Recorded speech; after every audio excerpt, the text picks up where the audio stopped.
Hi all, welcome to my channel. ഇന്ന് നമുക്ക് easy ആയിട്ടൊരു ബീഫ് ബുൾഗോഗി ചെയ്ത് നോക്കാം. ഇതൊരു കൊറിയൻ ബാർബിക്യൂ സ്റ്റൈൽ ബീഫാണ്. ഇത് ഒരു ഈസി പ്രിപ്പറേഷനാണ്, ഒരു ഡെഫിനറ്റ് ഹിറ്റായിരിക്കും. ഇതുവരെ നിങ്ങൾ ട്രൈ ചെയ്തിട്ടില്ലെങ്കിൽ ഒരു പ്രാവശ്യമെങ്കിലും ഒന്ന് ട്രൈ ചെയ്ത് നോക്കണം. അപ്പം ഈ കൊറിയൻ ബാർബിക്യൂ സ്റ്റൈൽ ബീഫ് ബുൾഗോഗി എങ്ങനെയാണ് റെഡിയാക്കി എടുക്കുന്നതെന്ന് നോക്കാം. ഇതിനായിട്ട് ഇതിൻ്റെ ഇൻഗ്രീഡിയൻസ് എല്ലാം ഞാൻ എടുത്തു വെച്ചിട്ടുണ്ട്. ഇതെങ്ങനെ റെഡിയാക്കി എടുക്കുന്നതെന്ന് നോക്കാം. ഈ ബീഫ് ഒരു 450 ഗ്രാമോളം ബീഫുണ്ട്. ഇത് ഞാൻ തിൻലി സ്ലൈസ് ചെയ്തേക്കുന്നതാണ്.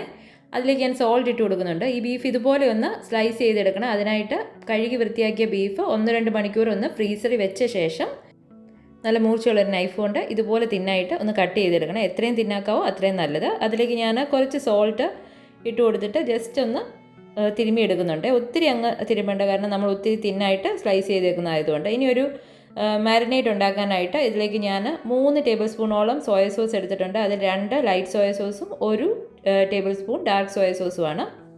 ഇനി ഇതിലേക്ക് ഒരു 3 ടേബിൾ സ്പൂണോളം ബ്രൗൺ ഷുഗറും 1 ടീസ്പൂണോളം ഹണിയും ചേർത്തിട്ടുണ്ട്. ഇതിലേക്ക് 1 ടേബിൾ സ്പൂണോളം പെപ്പർ പൗഡർ ഞാൻ ചേർക്കുന്നുണ്ട്. എരിവ് നിങ്ങൾക്ക് അഡ്ജസ്റ്റ് ചെയ്യാം. ഇനി ഇതിലേക്ക് 1 ടേബിൾ സ്പൂണോളം റൈസ് വിനെഗർ ചേർത്ത് കൊടുക്കുകയാണ്. യൂഷ്വലി ഇതിന് മിറിം എന്ന് പറഞ്ഞ ജാപ്പനീസ് സീസണിംഗ് ആണ് ചേർത്ത് കൊടുക്കുന്നത്. അത് എല്ലാവർക്കും അവൈലബിൾ ആകണമെന്നില്ല. അതുകൊണ്ട് ഓൾട്ടർനേറ്റീവായിട്ട് വിനെഗർ ചേർത്ത് കൊടുത്താൽ മതി, റൈസ് വിനെഗർ. ഇനി ഒരു 4-5 അല്ലി വെളുത്തുള്ളി ഇതുപോലെ ചെറുതായിട്ട് അരിഞ്ഞതും സ്പ്രിംഗ് ഒണിയൻ്റെ വൈറ്റും ഇട്ട് കൊടുക്കുന്നുണ്ട്. ഇതൊന്ന് മിക്സ് ചെയ്യാം. ഇനി ഇതെല്ലാം കൂടി മിക്സ് ചെയ്തിട്ട് നമുക്ക് ഈ റെഡിയാക്കി വെച്ചിരിക്കുന്ന മീറ്റിലേക്ക് ഇതിട്ട് കൊടുക്കാം. ഇതിലേക്ക് യൂഷ്വലി അവർ ഒരു കൊറിയൻ പേര് ഗ്രേറ്റ് ചെയ്തതോ ഗ്രൈൻഡ് ചെയ്തതോ ചേർത്ത് കൊടുക്കുന്നതാണ്. അതില്ലാന്നുണ്ടെങ്കിൽ ആപ്പിളോ റെഗുലർ പേരോ ഇതുപോലെ ഗ്രേറ്റ് ചെയ്ത് എടുത്തു കൊടുക്കാവുന്നതാണ്. ഇപ്പം ഞാൻ ഒരു 1/4 കപ്പോളം സെസമി ഓയിൽ ചേർത്ത് കൊടുത്ത് ഇത് നന്നായിട്ടൊന്ന് മിക്സ് ചെയ്യുന്നുണ്ട്. ഇതിലേക്ക് ആപ്പിളോ കൊറിയൻ പേരോ ഒക്കെ ചേർക്കുന്ന ഈ മീറ്റ് ഒന്ന് ടെൻഡറൈസ് ആവാനായിട്ടാണ്. മീറ്റ് നല്ല സോഫ്റ്റായിട്ട് കിട്ടും നമുക്ക്. ഇതിലേക്ക് കൊറിയൻ പേരിന് പകരം ഞാൻ ആപ്പിൾ ഗ്രേറ്റ് ചെയ്തത് ഒരു 1/4 കപ്പോളം ചേർത്ത് കൊടുത്ത് മിക്സ് ചെയ്തിട്ട് ഒരു അറ്റ്ലീസ്റ്റ് ഒരു 30 മിനിറ്റ്സ് to 1 hour നിങ്ങൾ ഫ്രിഡ്ജിൽ മാരിനേറ്റ് ചെയ്യാനായിട്ട് വെക്കണം. ഇനി പാൻ നന്നായിട്ടൊന്ന് ചൂടാവുമ്പോഴത്തേനും ഞാനൊരു ഗ്രിൽ പാനാണ് എടുത്തേക്കുന്നത്. 1 ടേബിൾ സ്പൂണോളം ഓയിൽ ഒഴിച്ചു കൊടുത്തിട്ടുണ്ട്.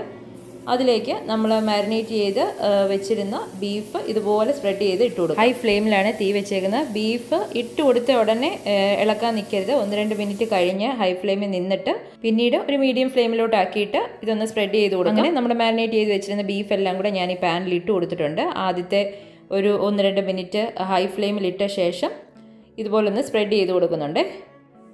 1-2 മിനിറ്റ് കഴിഞ്ഞ് ഇതൊരു മീഡിയം ഫ്ലെയിമിലാക്കി ഇതൊന്ന് കുക്ക് ചെയ്തെടുക്കുന്നുണ്ട്. ഇനി ഇത് നമുക്കൊന്ന് തിരിച്ചിട്ട് കൊടുക്കാം.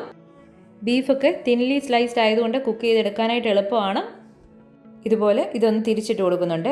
തിരിച്ചിട്ട് കഴിഞ്ഞിട്ടും വീണ്ടും ഒരു ഹൈ ഫ്ലെയിമിൽ 1-2 മിനിറ്റ് വെക്കണം. ഇനി ഇതിലേക്ക് നമ്മൾ അരിഞ്ഞു വെച്ചിരിക്കുന്ന സവോളയും ക്യാരറ്റും ഇട്ട് കൊടുക്കാം. ക്യാരറ്റ് ഞാൻ പീലർ വെച്ച് തിൻലി സ്ലൈസ് ചെയ്തെടുക്കുകയാണ് ചെയ്തേക്കുന്നത്. അപ്പോൾ പെട്ടെന്ന് കുക്കായി കിട്ടിക്കോളും. നിങ്ങൾക്കിത് ജൂലിയൻ കട്ട് വേണമെങ്കിലും ചെയ്തെടുക്കാവുന്നതാണ്. അതുപോലെ ഞാൻ ഇതെല്ലാം ഇട്ട് കൊടുത്തിട്ടുണ്ട്. ഇനി ഇതൊന്ന് മിക്സ് ചെയ്ത് കൊടുക്കാം. ഉപ്പ്, എരിവ് ഇത് നിങ്ങൾക്ക് ഈ സോയ സോസ് ഒക്കെ ചേർക്കുന്നതുകൊണ്ട് ആദ്യം കുറച്ച് ഉപ്പ് ഇട്ട് കൊടുത്താൽ മതി. പിന്നീട് നമുക്ക് ഉപ്പ് വേണമെന്നുണ്ടെങ്കിൽ പിന്നീട് ചേർത്ത് കൊടുക്കാവുന്നതാണ്. ഞാൻ കുറച്ച് സ്പ്രിംഗ് ഒണിയനും കൂടെ ഇട്ട് കൊടുക്കുന്നുണ്ട് ഈ സമയത്ത്, ഓപ്ഷണലാണ്. ഇതെല്ലാം കൂടി ചേർത്തിട്ട് നന്നായിട്ടൊന്ന് മിക്സ് ചെയ്യാം. ഞാൻ എരിവ് നോക്കിയപ്പോൾ എനിക്ക് എരിവ് കുറച്ച് കുറവായിട്ട് തോന്നിയതുകൊണ്ട് ഞാൻ 1 ടീസ്പൂണും കൂടെ പെപ്പർ പൗഡർ ചേർത്ത് കൊടുക്കുന്നുണ്ട്. നിങ്ങളുടെ എരിവിനനുസരിച്ച് നിങ്ങൾക്ക് 1-2 ടീസ്പൂണും കൂടി ചേർത്ത് കൊടുക്കാവേ. പിള്ളേരൊക്കെ ഉണ്ടെന്നുണ്ടെങ്കിൽ അവർക്ക് മിതമായ രീതിയിലുള്ള എരിവായിരിക്കും കുറച്ചുകൂടി ഇഷ്ടം. എനിവേ ഞാൻ ഈ 1 ടീസ്പൂണും കൂടെ ചേർത്ത് കൊടുത്തിട്ട് നന്നായിട്ടൊന്ന് മിക്സ് ചെയ്യാം. ഈ ടൈമിൽ വേണമെന്നുണ്ടെങ്കിൽ നിങ്ങൾക്ക് റോസ്റ്റഡ് സെസമി സീഡ് ഒന്നുകിൽ മാരിനേറ്റിൻ്റെ കൂടെയോ അല്ലെങ്കിൽ ഇപ്പോഴും ചേർത്ത് കൊടുക്കാവുന്നതാണ്. ഞാൻ ഇത് പ്രിപ്പയർ ചെയ്ത് കഴിഞ്ഞിട്ട് റോസ്റ്റ് ചെയ്ത് നമ്മുടെ എള്ള് ഇട്ട് കൊടുക്കുന്നുണ്ട്. ഇത് കണ്ടോ, നല്ല അടിപൊളിയായിട്ട് കൊറിയൻ ബാർബിക്യൂ സ്റ്റൈൽ ബീഫ് ബുൾഗോഗി ഇവിടെ റെഡിയാക്കി എടുത്തിട്ടുണ്ട്. ഇത് നമുക്ക് സെർവിങ് പ്ലേറ്റിലേക്ക് മാറ്റാം. ഞാനിതിലേക്ക് റോസ്റ്റ് ചെയ്ത് വെച്ചിരുന്ന വൈറ്റ് സെസമി സീഡ്സും കൂടി ചേർത്ത് കൊടുക്കുന്നുണ്ട്, നമ്മുടെ വെളുത്ത എള്ള് കേട്ടോ. ഇനി കുറച്ച് സ്പ്രിംഗ് ഒണിയൻ്റെ ഗ്രീനും കൂടി ഇട്ട് നമുക്ക് ഗാർണിഷിങ് ഫിനിഷ് ചെയ്യാം. അതുകൂടെ ചേർത്ത് തേണ്ടേ. ലുക്ക് കണ്ടില്ലേ? ലുക്ക് പോലെ തന്നെ ടേസ്റ്റും അടിപൊളിയാണ്. നിങ്ങൾ ട്രൈ ചെയ്ത് നോക്കണം.